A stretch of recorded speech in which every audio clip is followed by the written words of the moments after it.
அன்பான தோழிகளுக்கு வணக்கம். Welcome to Madhavaram kitchen. நான் உங்கள் சாரதா சுந்தர பிரகாசம். நம்ம பிடி கொழுக்கட்டை, வெள்ளை கொழுக்கட்டை செய்யணுன்னா என்ன பண்ணுவோம்? அதுக்குன்னு மாவு பச்சரிசி கடையிலேருந்து வாங்கிட்டு வந்து அதை ஒரு மணி நேரம் ஊற வச்சு, அதுக்கப்புறம் அதை ஃபேன் காற்றுல உணர்த்தி, அதை மில்லுலேயோ மிக்சிலேயோ அரைச்சி, அதை ஒரு மணி நேரம் ஆவி கட்டி ஃபஸ்ட்டு கேட்கும்போதே தலை சுற்றுதில்ல. இதெல்லாம் எதுவுமே பண்ணாமல் ஒரு ½ அன் ஹவரில் இல்லை 45 மினிட்ஸில் நம்ம சட்டுன்னு நினச்சோம்னா பிடி கொழுக்கட்டை, மெத்துன்னு பிடி கொழுக்கட்டை ஈஸியாக பண்ணிடலாம். அது எப்படி பண்ணலான்னு பார்க்கலாம். வரீங்களா? வாங்க வீடியோக்குள்ளே போகலாம். நம்ம ரேஷன் அரிசியிலவே மெத்துன்னு பண்ணிடலாங்க. இது இந்த ஆழாக்கில் ஒரு ஆழாக்கு ரேஷன் அரிசியை நான் ஒரு அரை மணி நேரத்துக்கு முன்னாடி நல்லா கழுவிட்டு ஒரு 5 தடவை கழுவுங்க. ரேஷன் அரிசி இல்லை, அதனால் நல்லா 5 தடவை கழுவிட்டு நல்ல தண்ணியில் ஊற வச்சுருக்கேன். இதை நம்ம மிக்சியில் இப்போ அரைச்சிக்கலாம். இதை மிக்சியில் போட்டுக்கலாங்க.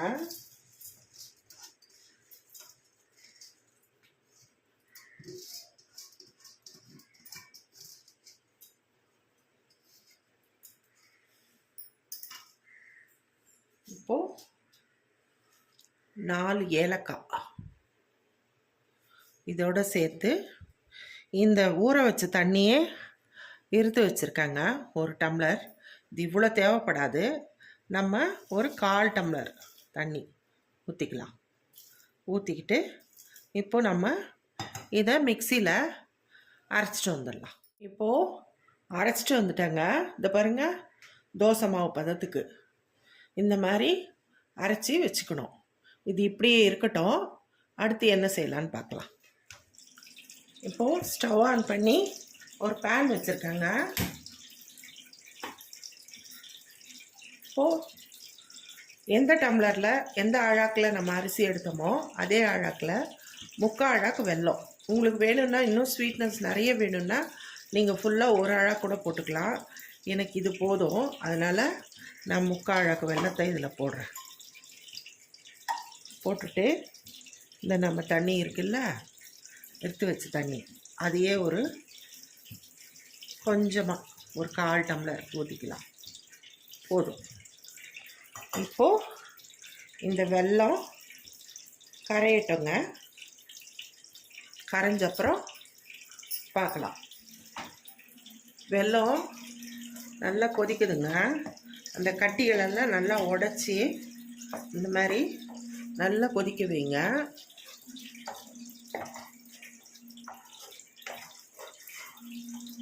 இப்போ கட்டிகளெல்லாம் இல்லாமல் நல்லா கொதிச்சிருச்சு. இப்போது ஸ்டவ் ஆஃப் பண்ணிவிட்டு இந்த வெள்ளை கரைசலை நம்ம வடிகட்டிக்கலாம்.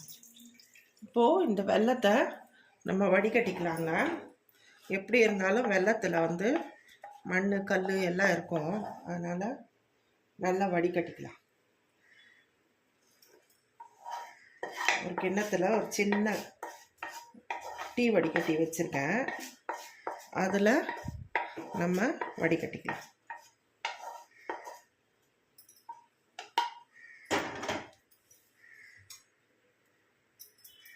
இதை பாருங்கள்,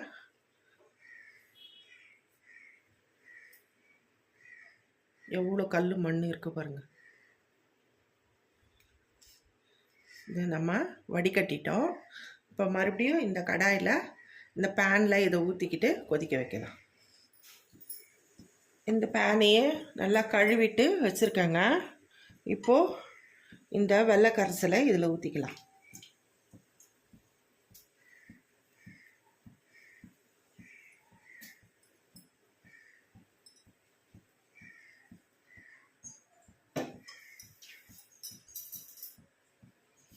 இது கொதிக்கட்டுங்க. இது கொதி வரும்போது இந்த மாவை தூக்கி இதில் ஊற்றி கிண்டணும். இந்த மாதிரி செஞ்சால் கொழுக்கட்டை ஈஸியாகவும் செஞ்சிடலாம். எவ்வளோ கொழுக்கட்டைன்னா நீங்கள் 1 கிலோ 2 கிலோ கூட ஈஸியாக செய்யலாங்க. நமக்கு அதுக்கு தேவையான பாத்திரங்கள் தான் வேணும். ரொம்ப ஈஸியாக செஞ்சிடலாம். இது இப்போ வெல்லம் கொதிக்குதுங்க. இப்போ நம்ம என்ன பண்ணணும், நல்லா சிம்மில் வச்சுருங்க.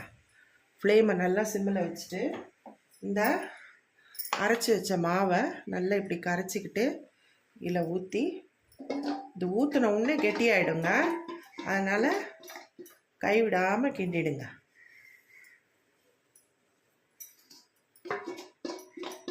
தண்ணியெல்லாம் எதுவும் ஊற்ற வேண்டாம்.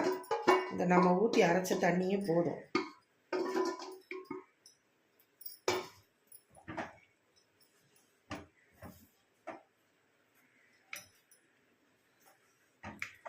இது ஊற்றின உடனே அப்படியே கெட்டியாக வந்துடும்.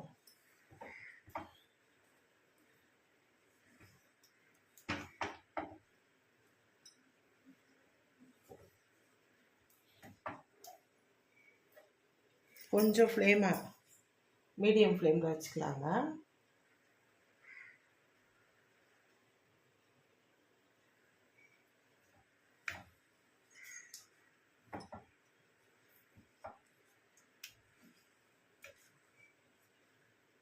இந்த வெல்லம் கரெக்டாக இருக்கும் இதுக்கு. நீங்கள் உங்களுக்கு இன்னும் ஸ்வீட்னஸ் வேணும்னா நீங்கள் ஒரு ஆழாக்கு ஃபுல்லாக வெல்லம் போட்டு நீங்கள் சரிக்கு சமமாக போட்டுக்கலாம்.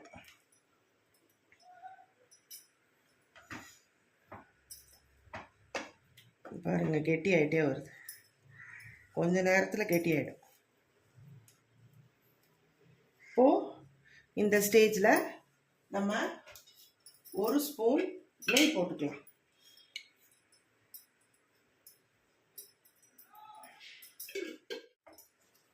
இது நான்ஸ்டிக்குன்றதால கொஞ்சம் ஒட்டாமல் வருதுங்க. நீங்கள் அடிகனமான பாத்திரம் வச்சு கிண்டுங்க. ஸ்டீல் கடாயெல்லாம் ஒட்டிடும்.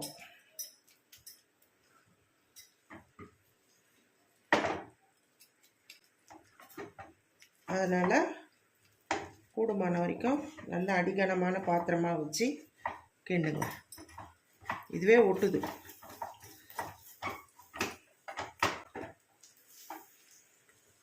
அதுக்கு தான் நெய் ஊற்றுனது. அந்த ஒட்டாமல் வர்றதுக்கு தான் ஒரு ஸ்பூன் நெய் ஊற்றினோம்னா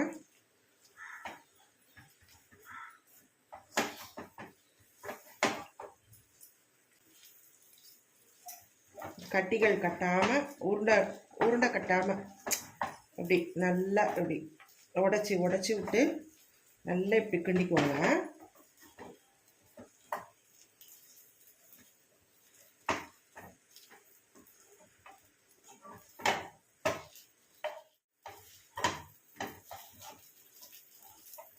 அவ்வளோதாங்க, மாவு ரெடி ஆயிடுச்சு. இப்போது நம்ம ஸ்டவ் ஆஃப் பண்ணிடலாம். ஆஃப் பண்ணிவிட்டு இது இப்படியே ஆறட்டும். ஆறினப்புறம் நம்ம கொழுக்கட்டை பிடிச்சிக்கலாம். இப்போ மாவு நல்லா ஆறிடுச்சுங்க. இப்போது நம்ம கையால் இந்த மாதிரி நல்லா பசைஞ்சிக்கலாம்.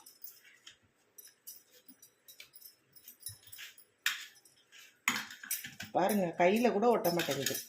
இவ்வளோ நல்லா வருங்க கொழுக்கட்டை. இவ்வளோ சாஃப்டாக இருக்கும். செய்யறதும் ரொம்ப ஈஸி. இது ஒரு 2 பீஸ் தேங்காவை நான் இந்த மாதிரி பல்லாக கட் பண்ணி வச்சுருக்கேன். இப்போ இதில் சேர்த்துடலாம்.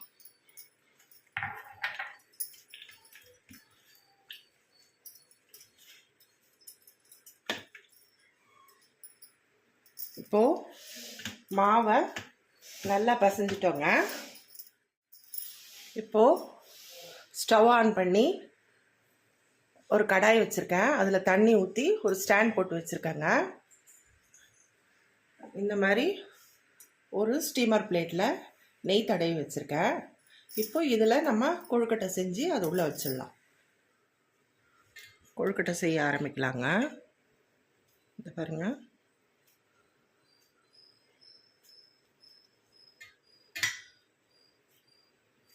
ஒட்டவே ஒட்டலைங்க. அவ்வளோ சூப்பராக இருக்குது பாருங்கள். நெய்யும் ரொம்ப தேவைப்படாது, உங்களுக்கு சாஃப்டாக வரும். இதே மாதிரி நீங்கள் சிகப்பரிசி, அப்புறம் கருப்பு கவுனி அரிசி, அப்புறம் சிறுதானியத்தில் கூட இதே மாதிரி செஞ்சுக்கலாங்க. நீங்கள் கொழுக்கட்டை ரொம்ப நல்லாயிருக்கும்.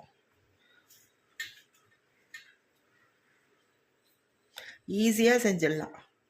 டக்குன்னு கொழுக்கட்டை செய்யணும், சாப்பிட்ணுன்னு ஆசைப்பட்டோம்னா டக்குன்னு செஞ்சு சாப்பிட்லாம். இல்லை காலையில் விநாயகருக்கு நம்ம வீட்டில் விநாயகர் வச்சுருப்போம், அந்த விநாயகருக்கு நம்ம நைவேத்தியமாக டக்குன்னு செஞ்சு வச்சு காலையில் சாமி கும்பிட்டுடலாம்.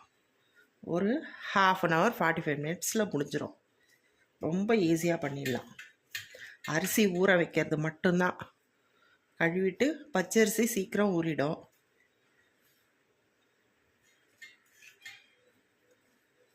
இதே மாதிரி எல்லாத்தையும் செஞ்சுக்கலாங்க. செஞ்சுட்டேங்க. இப்போது இதில் தூக்கி வச்சிடலாம். வச்சுட்டு மீடியம் ஃப்ளேமில் வச்சுக்கலாம். மீடியம் ஃப்ளேமில் வச்சு மூடி போட்டு ஒரு 10 நிமிஷம் வேகட்டுங்க. வெந்த அப்புறம் பார்க்கலாம். அவ்வளோதாங்க, வெந்துருச்சுங்க கொழுக்கட்டை. டேஸ்டி பிடி கொழுக்கட்டை, வெள்ளை பிடி கொழுக்கட்டை 1/2 மணி நேரத்தில் ரெடி ஆயிடுச்சு. இதே மாதிரி நீங்கள் சிகப்பரிசியில் செய்யலாம், கவுனி அரிசியில் செய்யலாம், சிறுதானியங்களில் கூட இதே முறையில் செய்யலாங்க. ஆனால் சிறுதானியங்கள் கொஞ்சம் நல்லா வேகணும். அதனால் அதை கொஞ்சம் தண்ணி நிறைய ஊற்றி அதை நான் அப்லோட் பண்ணுறேன். அதை வீடியோ சிறுதானியத்தில் செய்கிறது, திணையில் செய்கிறது, அதெல்லாம் நான் நெக்ஸ்ட்டு அப்லோட் பண்ணுறேங்க.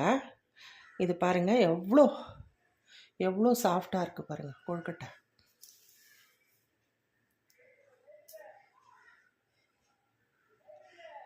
நல்லா வெந்துருச்சுங்க. சூப்பராக இருக்குது. கொதிக்குது, ஆனால்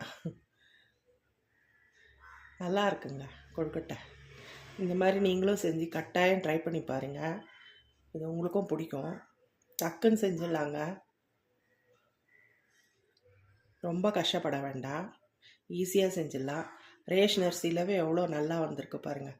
இன்னும் கடை மாவரிசி வாங்கினா இன்னும் சூப்பராக வரும். எவ்வளோ சூப்பராக இருக்குது பாருங்கள்.